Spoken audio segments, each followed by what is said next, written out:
Good afternoon, everyone. John Ostrom with Bird Strike Committee USA. I will be your host this afternoon for today's webinar. On behalf of Bird Strike Committee USA, I'd like to welcome you all. This is our third webinar series. Title is Out of Bounds, Managing Offsite Wildlife Hazards Within the Critical Zone by Lisa Harmon and Miranda Thompson with Mead and Hunt. Before we get started, I'd like to just go over some of the ground rules so that everyone is aware of how we'll proceed this afternoon. Everyone's microphone has been muted. That is so we don't have any unexpected interruptions during the presentation. Through the course of the webinar, you'll remain muted. If you have any questions, please feel free to post them in chat, or you can shoot me an email. My email address is in the message I posted at the beginning of chat. Once the webinar is done, Miranda and Lisa will be taking questions. So please place your questions in chat or send me an email and I will read them for the entire audience as well as for Miranda and Lisa. So with that, we'll get started. So I'd like to introduce again, Lisa Harmon. Lisa is a senior aviation environmental planner at Mead and Hunt's Sacramento office. She has more than 20 years of experience working with airport sponsors and host communities. She has worked closely with more than 70 airports nationwide to develop wildlife hazard management assessment and management. She is skilled in integrating wildlife management with local planning efforts. Lisa currently serves as the communications chair for Bird Strike Committee USA.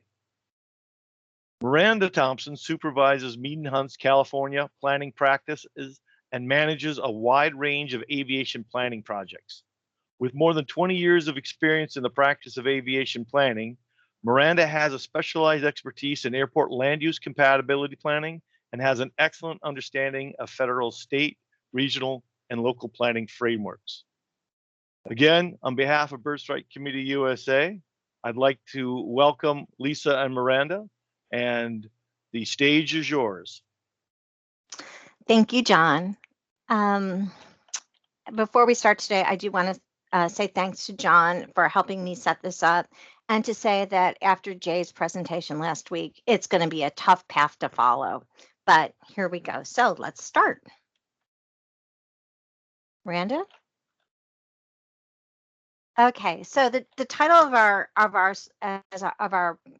presentation is Out of Bounds, and I tried really closely to sort of like link my presentation to John's overarching baseball metaphor. So I've tried to come back to that a few times in our presentation.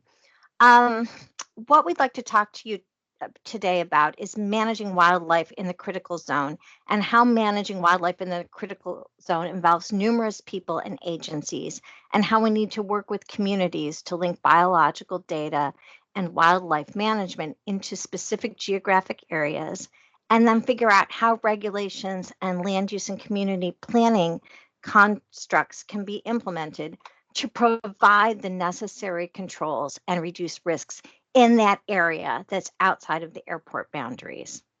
Okay. So we all know that there are challenges with managing wildlife outside the airport fence. So what I'd like to talk about today are what those challenges are. We know it's on the other side of the fence, but the story is a little more complex than that. And we certainly all have our war stories. But who's involved in managing those challenges? Who are the team players? Who has the playbook?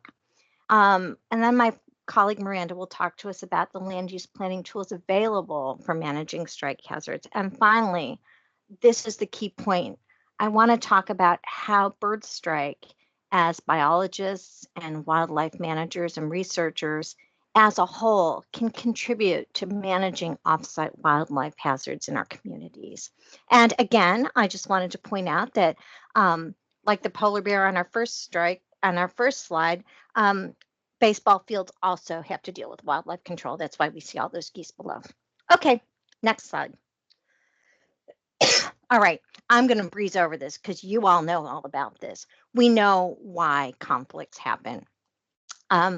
We know that wildlife poses direct and indirect conflicts to aircraft operations. And as biologists and operations folks, and as environmental planners, we know that just about anything can attract wildlife to our airports.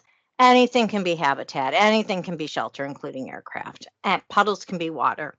And we know that if we eliminate those attractants as much as we possibly can, we can reduce risks and enhance aircraft safety. Next slide.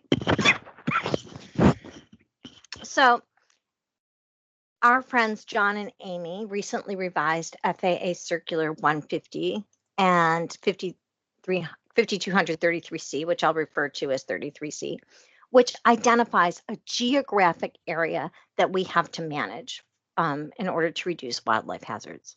And, you know, they've identified a 5-mile area in that perimeter C. Perimeter A or B could change depending on the operations you have, but the AC suggests that for all airports, we need to think about wildlife attractants and wildlife presence within that 5-mile radius around our aircraft operating areas.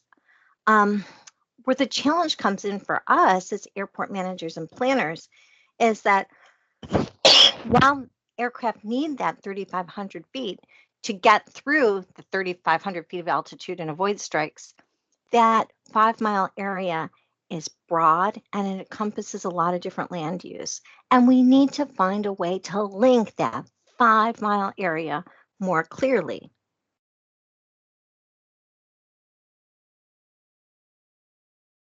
Okay, so as John identified in AC 33C, wildlife attractants, the things that wildlife likes, are often associated with certain land uses.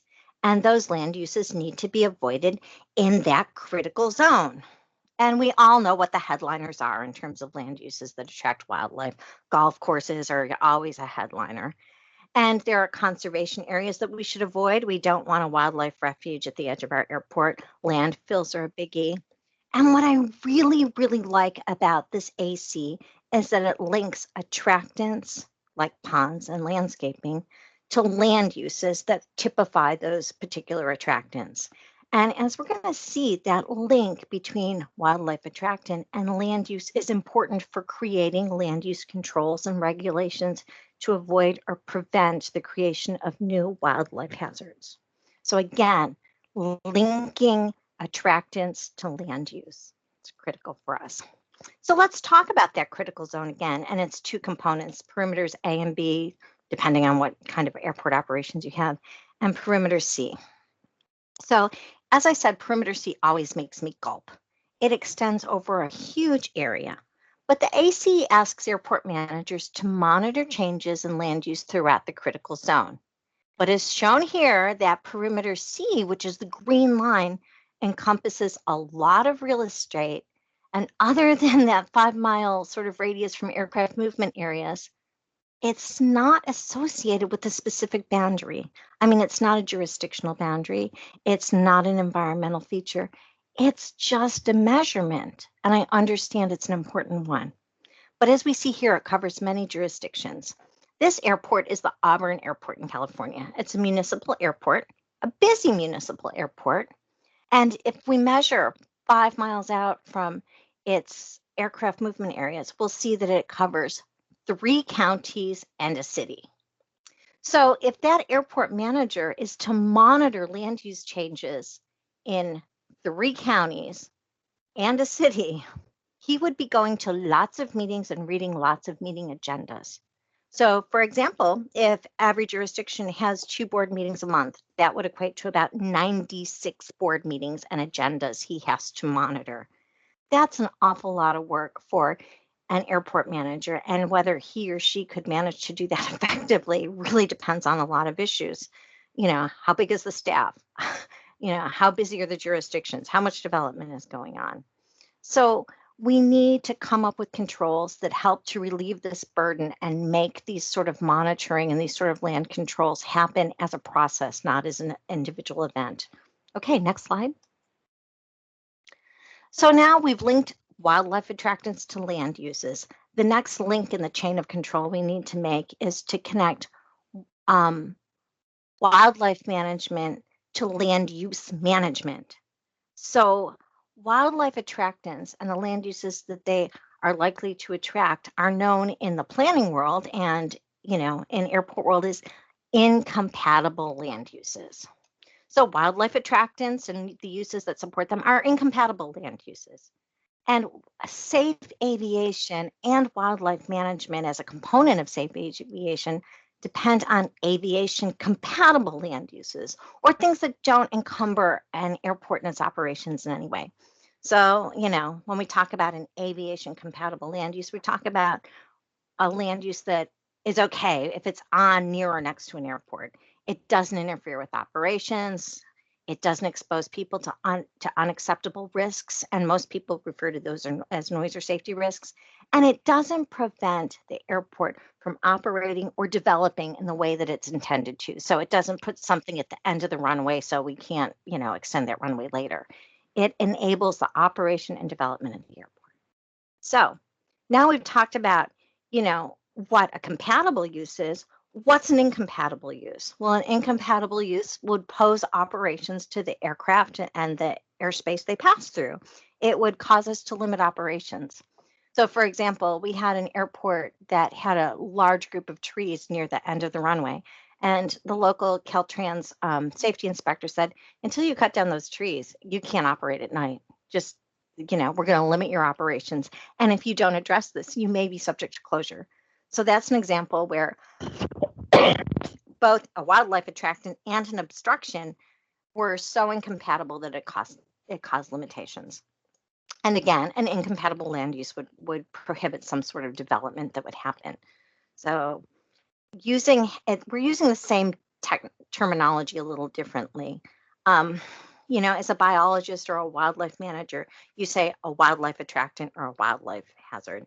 As an aviation environmental planner, I see wildlife attractants as part of a larger incompatible land use. I know, potato, whatever, but this terminology will become more important as we try to implement more institutional controls. So we all know what the consequences of an incompatible land use are. Picture speaks 1,000 words. It can be catastrophic, leading to injuries or death. But it can be encroachment. It could be something that doesn't allow the airport to operate at night or doesn't allow it to grow when it has too many operations and needs, a second runway or whatever. And it also creates derision in the community, and it can lead to airport closure if the community just gets really upset and they've had it and they are tired of the noise, they're tired of safety risks. It can really have a problem to our aviation system as a whole. Next slide. Okay, so when we talk about land use compatibility, we talk about compatibility concerns. In other words, we ask, what are the things we consider when we identify an incompatible land use, and where does wildlife fit into those concerns? So a lot of times we refer to noise and overflight as a compatibility concern. And that's because it's what people see, it's what they hear, and quite frankly, it's what they complain about the most. The next thing is safety. No airport operator, and certainly no regular, wants to pose risks to aircraft passengers, or people on the ground. So we're worried about noise, we're worried about safety, and we're also worried about airspace because we want to keep airspace clear of obstructions for pilots. So when we consider wildlife hazards within the greater context of compatibility concerns, we need to think about wildlife hazards in terms of both airspace and safety. And we come in as BirdStrike USA by helping to identify, or as biologists, to identify the biological data and environmental data that pose concerns and what we do to manage those concerns.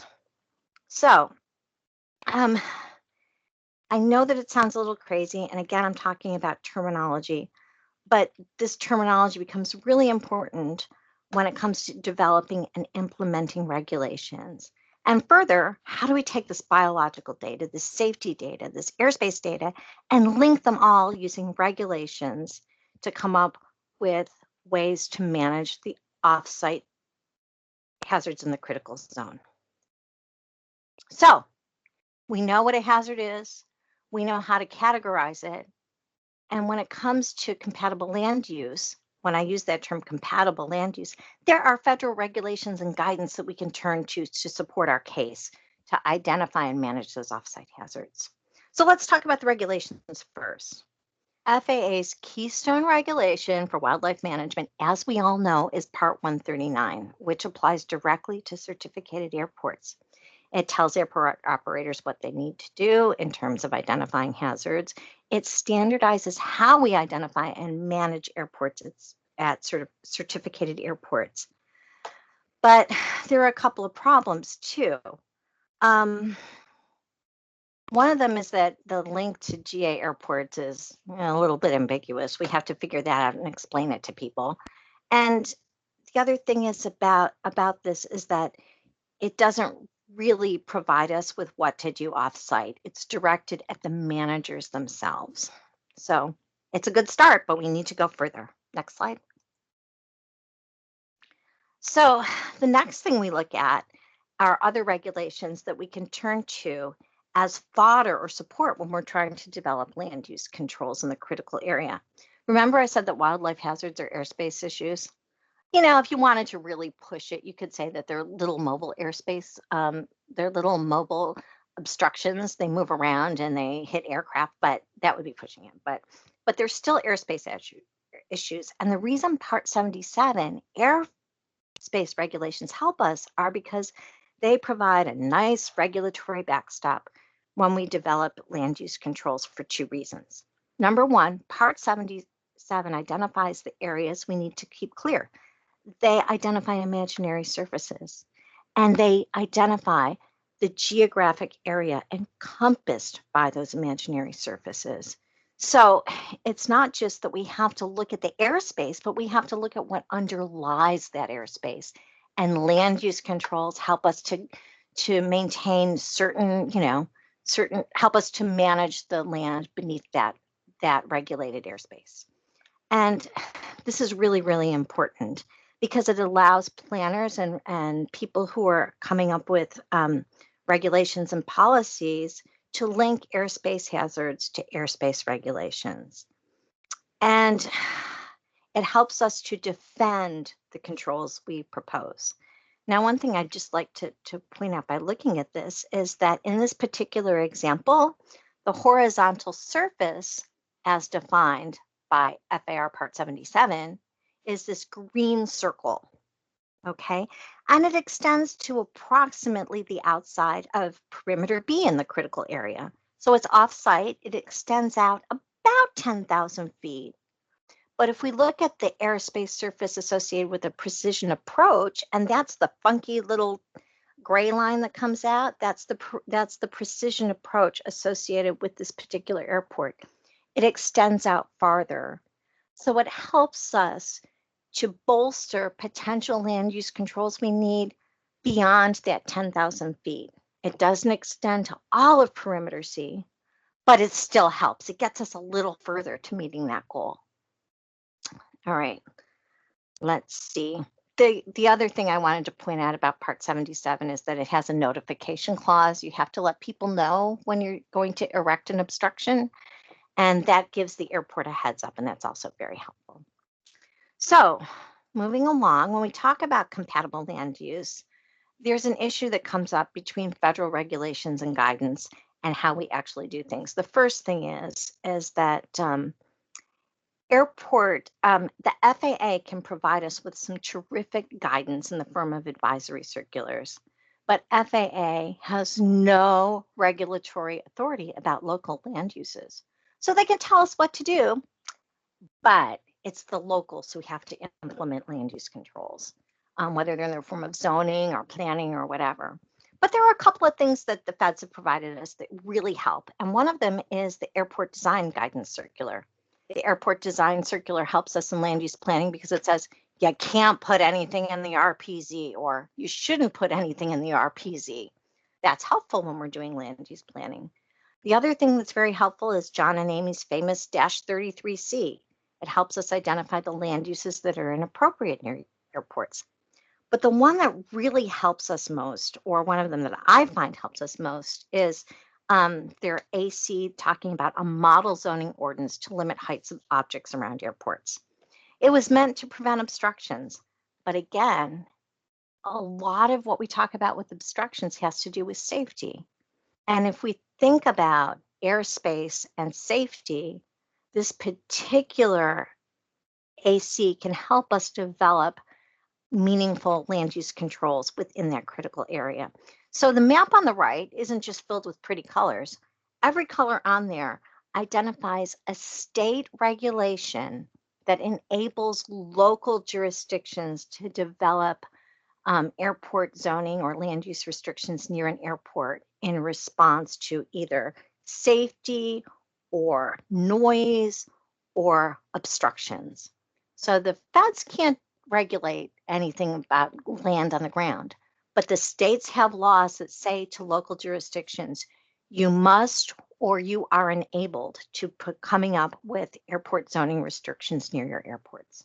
So again, it's this link, that it's this chain of things that must be sort of connected one at a time. Next slide.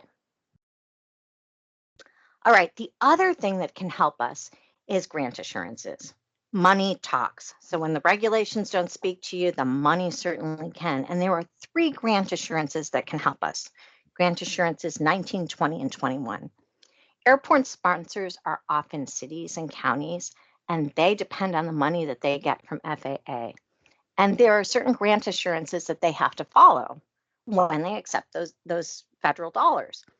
3 of these grant assurances can be attached to wildlife management. Grant Assurance 19 says all airports, or the airports and all facilities, shall be operated at all times in a safe and serviceable condition. So the airport sponsor is responsible for managing the area within its fence in a safe and serviceable condition at all times. Wildlife hazard management is safety management. This one applies. So if somebody says, why do I have to have a land use control? This is a good thing to point to. Next slide. Grant Assurance 20 takes this even one step further. It says that the airport sponsor will take appropriate action to assure that terminal airspace is protected by removing existing hazards and preventing future hazards. I know you can read, so forgive me for reading that out loud to you. But this is terrific because it talks about terminal airspace. So again, we're not all the way encompassing perimeter C, but if we look at terminal airspace and how it's defined, that covers quite a bit of geographic area. And it says that we are charged as airport managers to maintain that area safely. That means if you have to do habitat modification or prevent the creation of future hazards through monitoring land use changes, this is great fodder for that. So again, it goes down to the airport sponsor who's responsible. Okay, next slide. All right, and Grant Assurance 21 takes us to a brand new level. It says that the airport sponsor has to take action to the extent reasonable to restrict the use of land in the vicinity of the airport to activities compatible with normal airport operations. Okay, so what this sort of tells me is that we are responsible to restrict land use development to prevent incompatible land uses. And this applies to all federally obligated airports. If you got the money, you got to do this. But again, it falls on the airport sponsor. But the thing that I like about Grant Assurance 21 is that it's kind of a logical buildup from 19 and 20. 19 says, manage your property. 20 says, manage the land beneath your airspace. And 21 says, the airport vicinity. I think we could make a case that perimeter C could be considered the airport vicinity when we're trying to manage wildlife hazards. All right. Next slide. I'm going to turn this presentation over to Miranda now, who will speak to us about airport planning tools and community planning tools that can be used to manage wildlife offsite. Take it away, Miranda. Thank you, Lisa. So as Lisa stated, airport sponsors have a critical role in controlling offsite wildlife hazards and a responsibility based on the grant assurances that she discussed. So the tools I'll be describing don't regulate wildlife hazards directly, but can be used to regulate the land uses that are known to attract and create wildlife hazards. So obviously this is a nuanced distinction, but it is important in terms of understanding how local regulations work. It's also important to know that many of the plans developed by or for an airport sponsor directly supports off-site community planning efforts. For example, An airport master plan or an airport layout plan establishes the airport's blueprint for long-term development. It identifies the development needs and then establishes a priority and phasing of those future projects, which may include extending the airport's runways, enhancing instrument approach procedures, or acquiring additional property interests. Now, these plans also establish critical areas required for the safe operation of airports. Lisa mentioned runway protection zones, which are found off each end of the runways. It establishes the approach departure corridors and other required airspace. Unfortunately, however, airport master plans and airport layout plans typically do not define the critical areas known for or to address wildlife hazard issues. And that's a gap that can be filled through other tools, which I'll be discussing in a minute. The primary purpose of an airport master plan and airport layout plan is to demonstrate the airport's investment in airport capital improvements, and it identifies geographic areas required for airport operations. Those tools feed into the community planning efforts, and there are two tools that I'd like to discuss from a community planning perspective.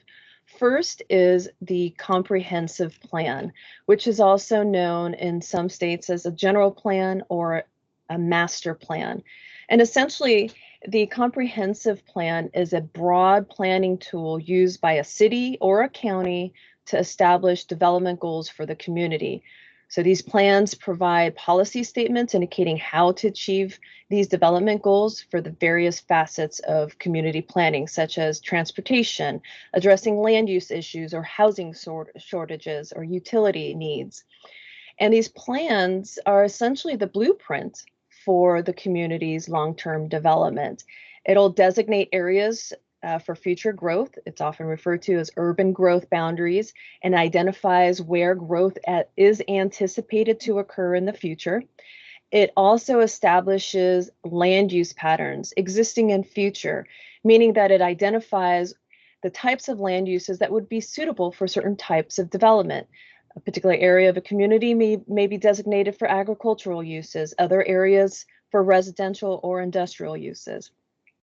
Then it establishes policies that define the type of development anticipated in different parts of the community. So, for example, we may have commercial proposed along transportation corridors or recreational uses near scenic resources or within residential neighborhoods. The comprehensive plan is the basis of developing zoning ordinances, which is the second tool available to airport sponsors and their host communities. The zoning ordinance essentially implements the goals and policies of the community's comprehensive plan. And the purpose of zoning is to protect and promote public health, safety, and general welfare of residents, as well as preserve and enhance the aesthetic quality of the community. Now, the term or the phrase to protect and promote public health and safety, that is the crux of an airport zoning ordinance.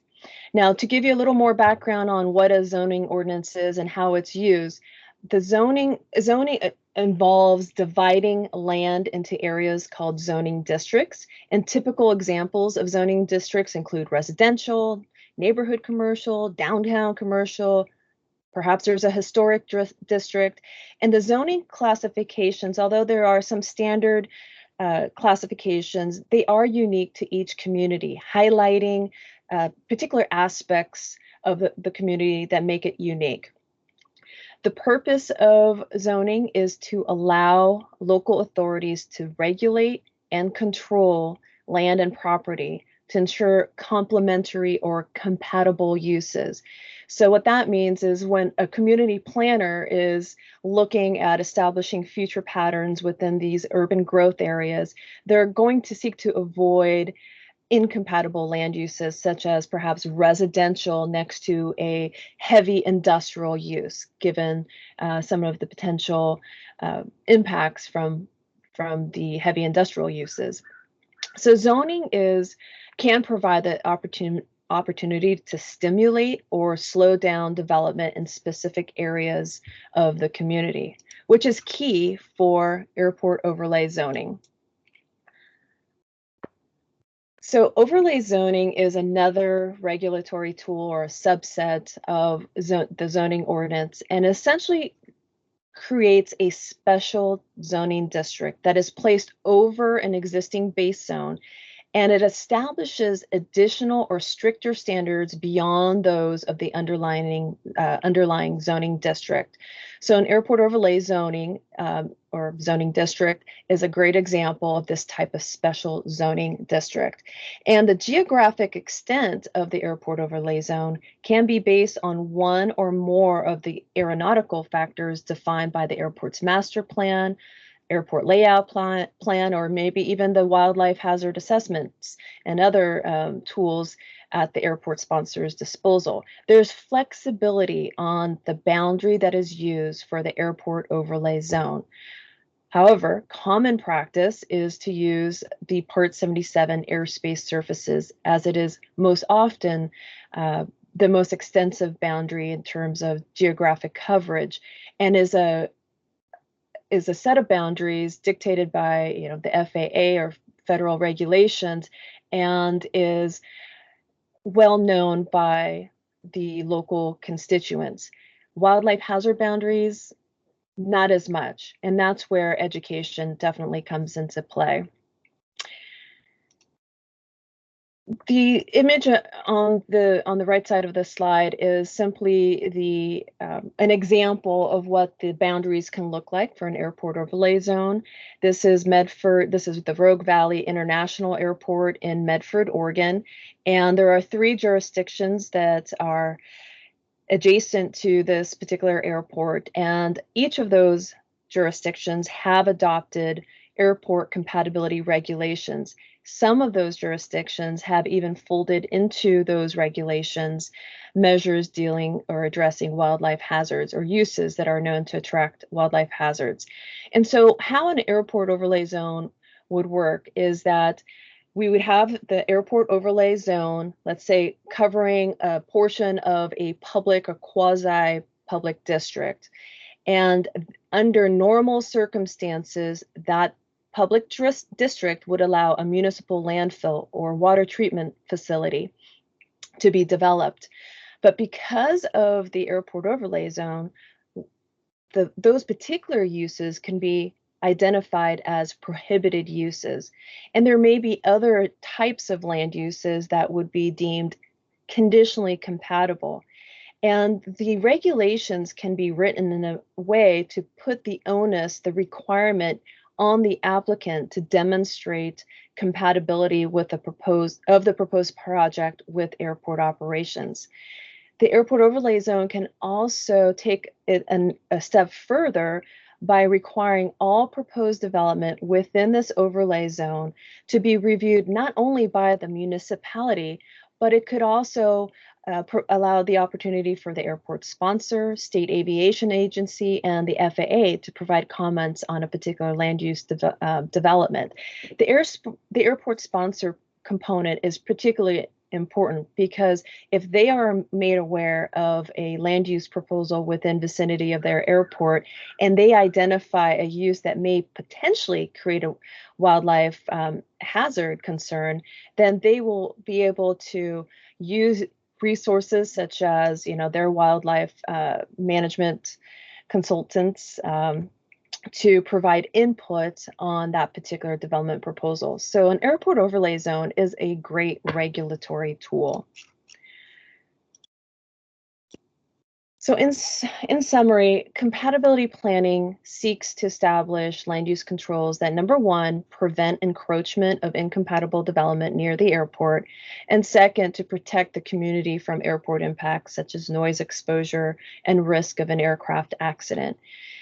Airport planning and land use tools can work very well if the key stakeholders, namely the airport sponsor and local jurisdictions, work together to establish the boundaries and land use compatibility measures. A key challenge facing airport sponsors is providing the local municipality the necessary justification to support the use of a 5-mile boundary, as an example. Because the further you move away from the active airfield, the more difficult it is to garner local support of airport land use compatibility controls. There's a lot of competing interests that the local jurisdictions have to consider.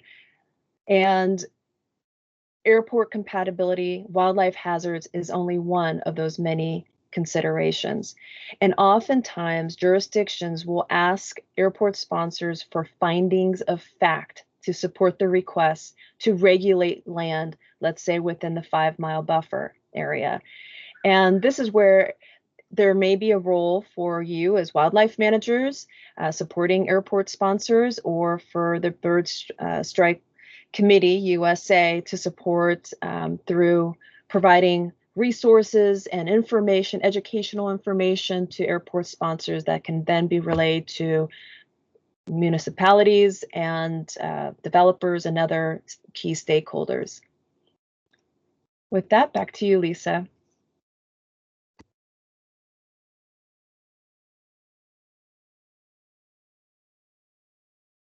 Lisa? Okay, I'm off mute now. Thank you. As Miranda said, developing an airport overlay zone requires work from a bunch of different people. So what I'd like to talk about now are the efforts and players, if you will, that go into connecting wildlife hazard management to local planning efforts. So John, back to your baseball metaphor, there are certain people that have to be involved. So in the infield, I would put the airport manager. The airport manager starts the play. The airport manager is the one who can really push to make an airport zoning overlay ordinance happen. The airport manager or sponsor is really the primary person in getting something rolling. The other thing, I would think of the catcher as being the operations manager. The operations manager is in the infield, and the biologists and the operations staff are the basemen. They are in close proximity to what happens, and they see the action in terms of wildlife hazard management and wildlife hazards as they occur. But other players include community planning departments, local governments, economic development agencies, regulatory agencies. They all have a role and they all have a skill set to contribute, but they may not be close enough to the action to see every pitch closely or every wildlife hazard closely. So moving right along. Next slide. There are others who need to be involved in addressing land use concerns associated with wildlife hazards. So for example, pilots, we can't forget about their perspective. We can't forget about tenants who may be, whose actions contribute to the presence of like habitat on the field. We have to think about our regulatory agencies and their concerns. And there are also special interests. There could be land trusts, there could be conservancies, there could be, there are regulatory agencies like Fish and Wildlife. So all of these players are involved in helping us develop land use controls that are defensible and reasonable. And also, I want to include our friends from APHIS because they provide us with the backup on how to address these controls. But when push comes to shove, it's always the manager who's at center stage or on the pitcher's mound, as it were. The airport manager has overall responsibility. The airport manager as the person who is going to report to a higher authority, be that a transportation agency, or maybe it's, the city or the county that operates the airport. The airport sponsor is the spokesperson and liaison to the community, and he has to be responsible for reaching out to local planners, economic development agencies, and neighbors. The airport manager also has to be conscious of the concerns of the neighbors. After all, the neighbors and the citizens are the people who pay his salary in many, many cases if it's a public use airport. Next slide.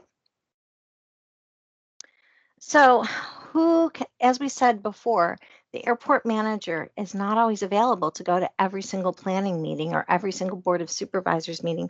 We have to create a process so that so that that process can be a two-way street and involve the manager as the local expert when things come up that could affect the airport.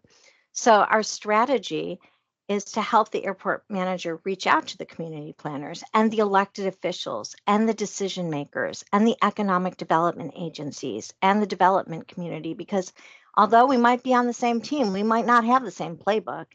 Economic development agencies are charged with making money through development, so using land to its highest and best use. The development community sees open land near airports as opportunities, and in some cases, it may be the only open land out there. So we need to make sure that all these people come to the table and understand the very clear and present danger associated with wildlife hazards. Next slide. The trouble is, we don't speak the same language. So, for example, the airport manager has the primary responsibility of communicating wildlife hazards, but the airport managers are not usually community planners. Some are. And community planners, not to be obvious, but community planners, agencies, and developers don't understand airport needs.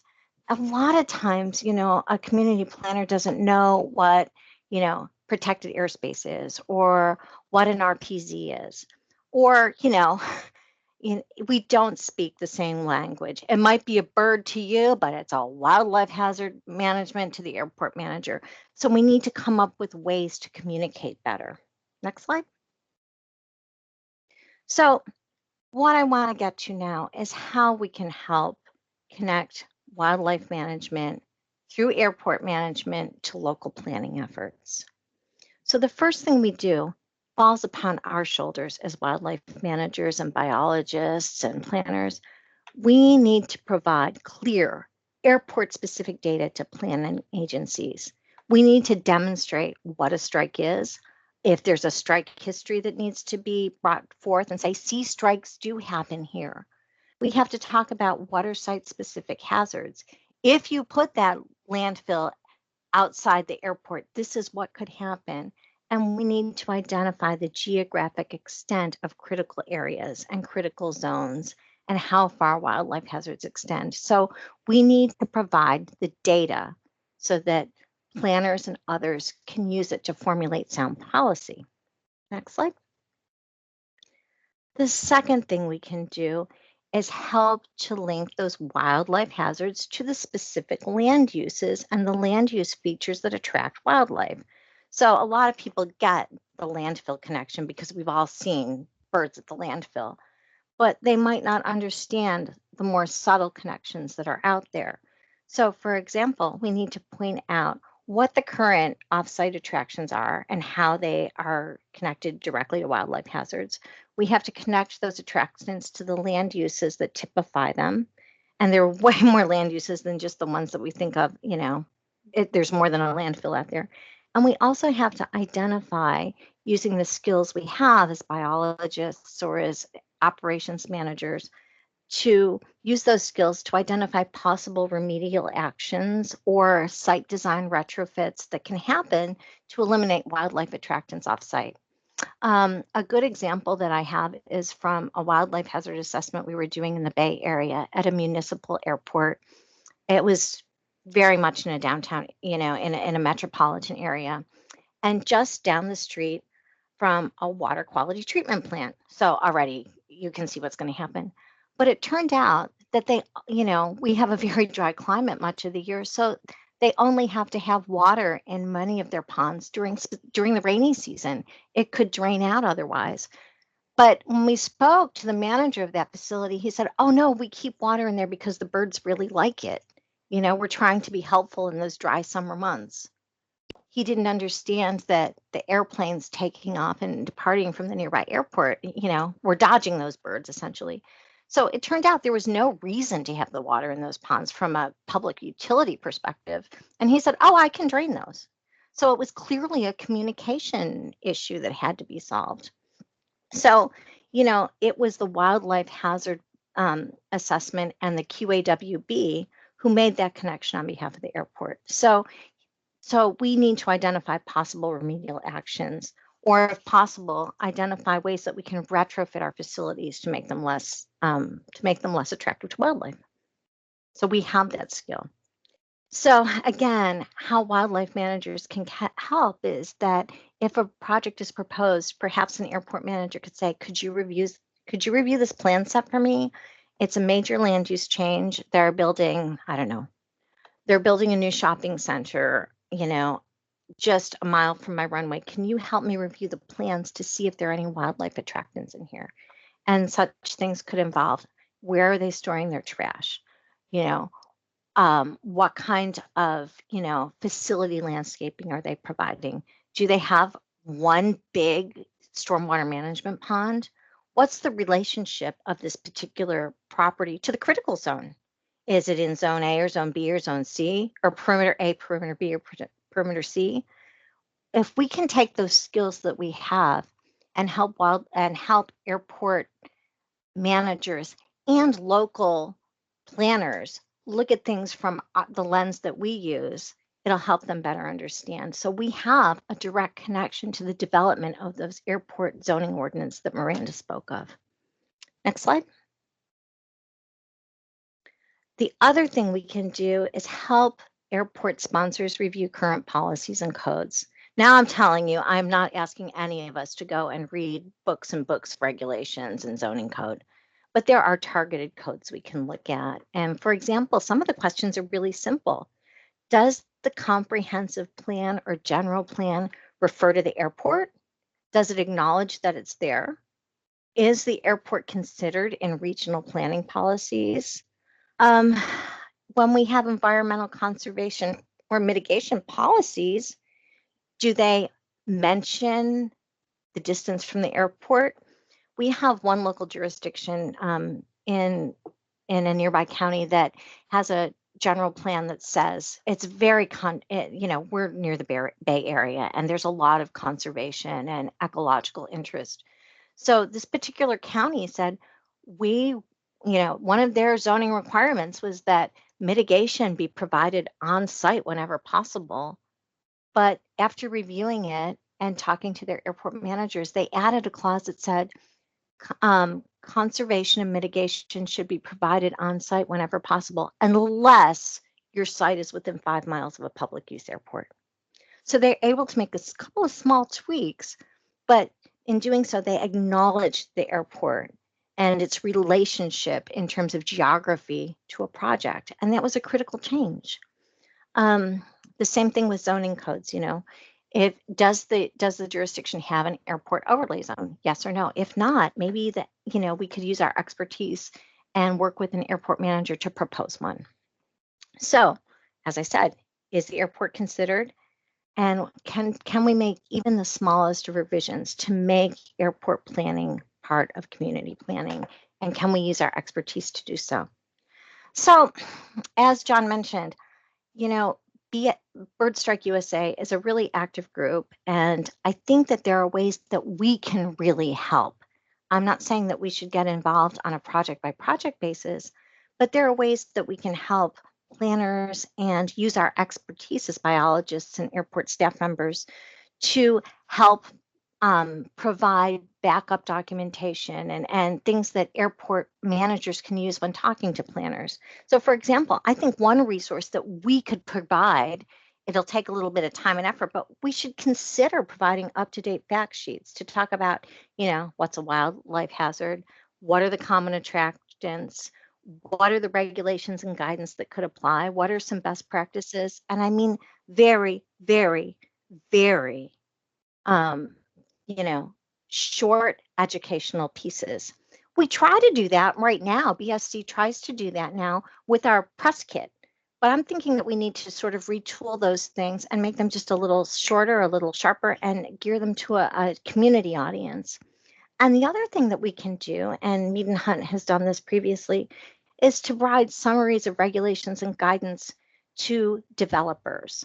So for example, one thing that's been very helpful to a local county around here is that when a developer comes in and says, I need to submit an application for a project, and part of that application, they have to submit all of their designs and plans, the community planning window says, great, we'd love to help you with your application, but you're located within 5 miles of a public use airport. And we have some extra, we have an airport overlay zone, and there are some extra things we need to do. So, here's some guidance for developing safe or safer stormwater management things. We have a community landscape handbook, but not everything in there will apply because you're within 5 miles of an airport, so that the developers or whoever's going to be building something can consider wildlife management in their design process. They don't have to submit an application, have it be rejected, and do expensive retrofits or redesigns later. They can get it right from the get-go. So, and another thing is construction best management practices. A lot of times construction can result in wildlife attractants like spoil piles that are hydroseeded so that they, for erosion and control purposes, or temporary seeding mixtures because we need them to grow fast, often can include grains and things that, waterfowl love. So by providing a context for development, we can help prevent those attractants from setting up in the first place. So it's all about guidance and communication. And I think BSC USA can really help with that.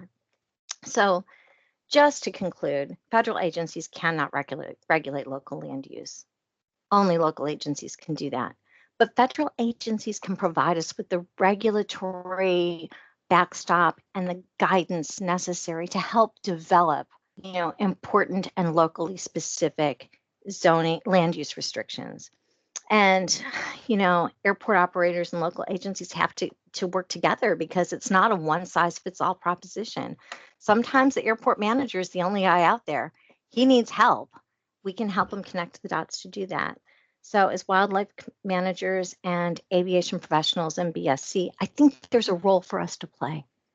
And that's all I have right now. Thanks very much. And Miranda and I are happy to answer any questions you have because we know that some of this vocabulary is a little wonky sometimes. Thank you.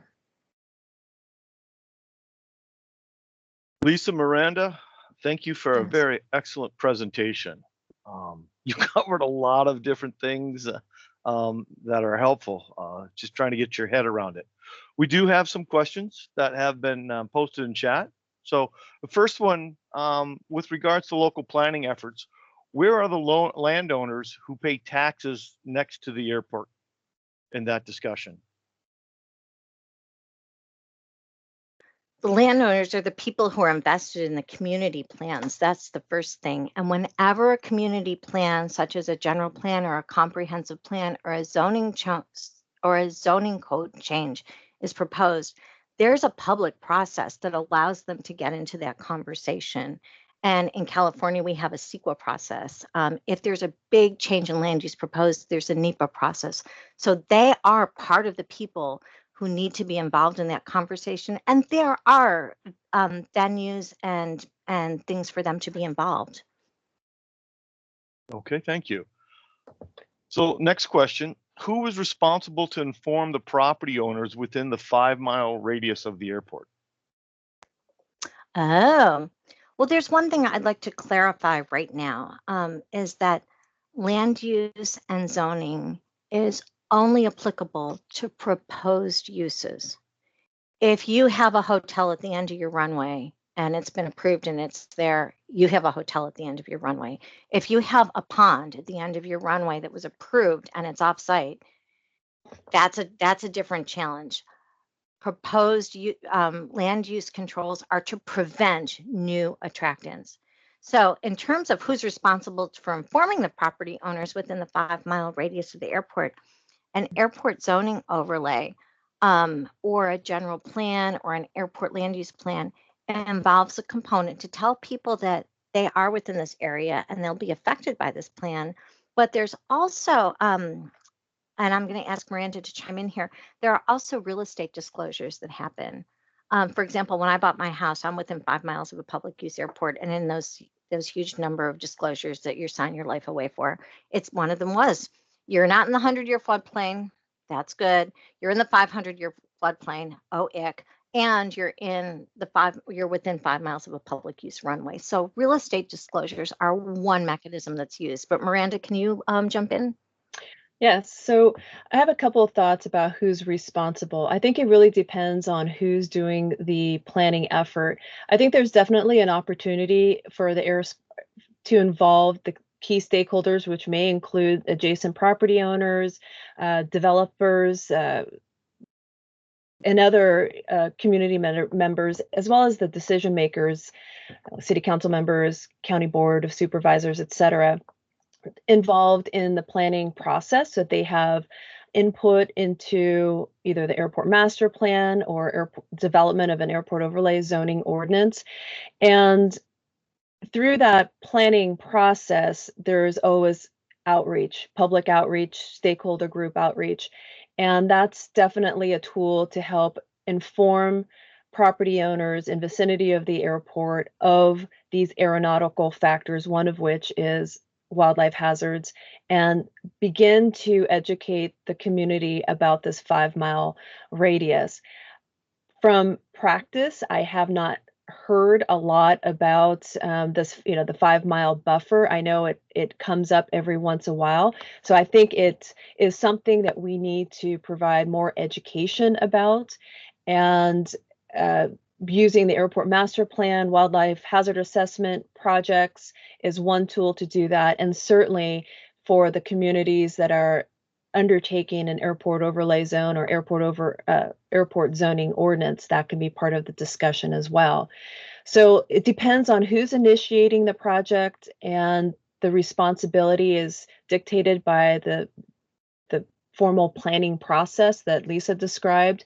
And if there is an airport overlay zoning ordinance, that is a mechanism where you can require, as part of the condition of approval of the project, to disclose, as part of the deed to the property, disclose the airport's the site's proximity to the airport. And I think that's what Lisa was discussing. And so in order to have that requirement, an agency would need a tool such as an airport zoning ordinance. And Miranda, Lisa, clarification on that. And that sounds like it's all being governed by local regulation. So from an FAA's perspective, how do they weigh into that process? One way that FAA weighs into the airport notification process is through, actually, strangely enough, noise. Because there's restrictions on your location with relative to the 65 DNL and that sort of thing. But airport noise zones, if we look at the people involved in those, there is some overlay between noise and safety and the people that are located near the airport. So that's a very tangential but applicable trigger for FAA to provide guidance about reaching out to land owners in the airport community. And I think that some of that we can use that sort of approach on some level and refer to those sort of regulations. Miranda, there was something else. Do you want to add to that? Yes, I would say that the FAA will typically not get involved with a local community's efforts in adopting or preparing an airport overlay zone or zoning ordinance. They will typically just point to their model zoning ordinance and then suggest to the airport sponsor that additional compatibility concerns be folded into the ordinance. It really comes down to the state law. I think that's where there's more teeth in terms of what the local jurisdiction, airport sponsor and their host community can adopt. And I think the FAA can be brought in by way of the airport sponsor reaching out to them, but they don't typically have a direct role in establishing a local airport overlay ordinance. Okay, thank you. Next question. If the rural airport is in a county that has no comprehensive plan and no zoning, can the airport sponsor actually implement airport zoning in a 5 mile restriction area? The airport director or manager does not have the authority to establish an airport overlay or an airport zoning ordinance. But what it can do is work with the local planning jurisdiction and request and strongly recommend development and adoption of an airport zoning ordinance. That authority, as Lisa mentioned, is at the municipal, the local jurisdictions level. That's their authority to manage and control land uses within their jurisdiction. And Lisa? one thing we can remember is that states do have the power, or states provide local jurisdictions with the power to enact airport zoning ordinances. So there's a backstop that says local jurisdictions are allowed to do this. I think if we go back, we had a map that showed that there were only like 2 states that had nothing referring to an enabling legislation or a mandatory regulation that allowed you to do it. So there's a certain backstop with the state process that would, provide you with the authorization to start thinking about an airport overlay zone and implementing it from that perspective. But again, it's the empowerment of the local jurisdiction to do it. So they are enabled or empowered to do it in nearly every state of the union. Okay, thank you.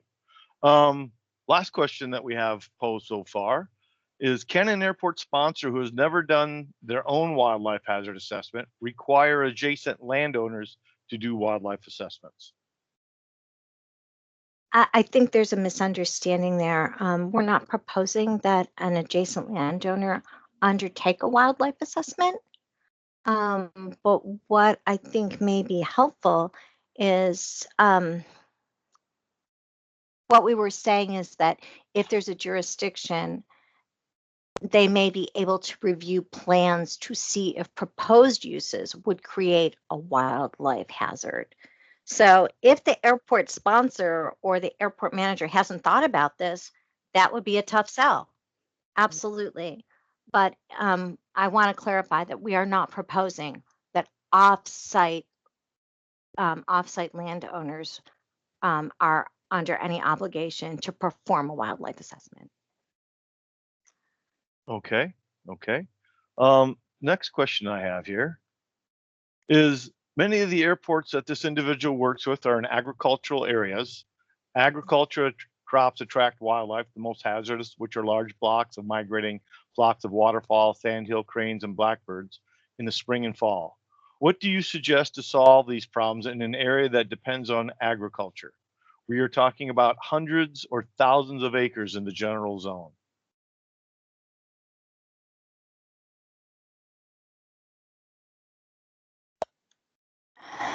If agriculture is an allowable land use, agriculture is an allowable land use, and we can't change migration. At that point, it comes up to management, and we have to think about our tools as biologists and what we can do to notify pilots. I mean, you can't, if an area is zoned for agriculture, you can't you can't say you can't farm it. So, I mean, these are the circumstances that we grapple with, and not all of them are land use controls that can solve them. So, there are some, we do have some situation in which there be like, an adjacent farm that, attracts blackbirds during particular seasons and something. And maybe one of the things that we talk about are ways to, manage the wildlife during that harvest season. But, when it comes to thousands of birds migrating and thousands of acres of agricultural land, then we have to think about it from an aviation perspective and how we manage our pilots and our how we alert people to those hazards. That's that's putting it in a different realm entirely. Okay, and sticking on the theme of agriculture, can the airport sponsor plant corn on their own interior areas? There's an AC, and anybody and people, if there's somebody else who wants to jump in, there's an AC about farming on airports. And a lot of times what happens is the airport manager has to balance how much revenue do I get from this lease, either to plant corn or grain, and what is the commensurate hazard that exists. There are certain crops that are simply not appropriate for the airport environment. And as airport managers, we can control what we plant. So, I mean, that's really a management issue. Okay. So next question. We own land adjacent to an airport. This land has playa wetlands, and I hope I pronounced that right, Playa, which we did a 4-inch to 12-inch deep surface sediment removal. We got sued by the airport sponsor. Airport has no wildlife assessment plan. Playa wetlands have existed before time existed. Okay. I think that's a question that's going to be really tough to answer because, it seems like there's a lot of technical back and forth that went on there. You know, um, when you were sued by the airport sponsor, what was the basis of that lawsuit? Or, if you actually tried to do, to treat those wetlands and remove the hazard, um, and do some sort of due diligence as somebody within the critical zone, what there seems to be a lot of there are pieces to connect it, and I'm not a lawyer. I can't respond to your suit without knowing more to your suit, and there seem to be a lot of really interesting details going on. So that seems to me that's a question for an offline discussion. Okay. And I assume you're going to charge for legal advice? No, I'm not a lawyer. I can't do that. All right. So the last question we have so far is the adjacent airport has considerable deer movement and no fences. Is that a problem? Well, I think we have a whole bunch of airport wildlife managers and biologists in this room right now who would probably say it's a problem. Um, yeah, there's a lot of stuff going on. It seems that it seems that this particular airport that Roger is asking about, the question is, what does their wildlife hazard management plan say, or have they done a wildlife hazard assessment? But we all know deer are pose serious threats to aircraft. Okay. That appears to be all the questions. There are no questions in my inbox, and there appear to be no more additional questions in chat. So I would like to thank Lisa and Miranda for a very excellent presentation and very great answers to some good questions. Thank both of you. I'd also like to thank each and every one of you for attending.